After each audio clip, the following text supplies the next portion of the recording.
Just for today, January 8th. Growing up.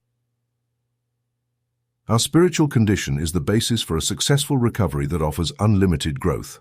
Basic text page 43. When our members celebrate their recovery anniversaries, they often say that they've grown up in NA. Well then, we think, what does that mean? We start to wonder if we're grown-ups yet. We check our lives and yes, all the trappings of adulthood are there.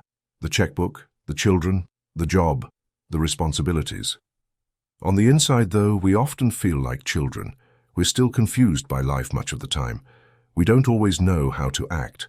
We sometimes wonder whether we're really grown-ups at all, or whether we're children who've somehow been put into adult bodies and given adult responsibilities.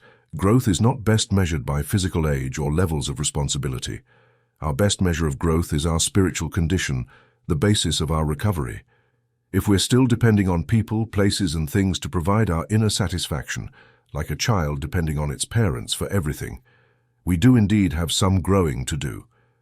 But if we stand secure on the foundation of our spiritual condition, considering its maintenance our most important responsibility, we can claim maturity. Upon that foundation, our opportunities for growth are limitless. Just for today. The measure of my maturity is the extent to which I take responsibility for the maintenance of my spiritual condition. Today, this will be my highest priority.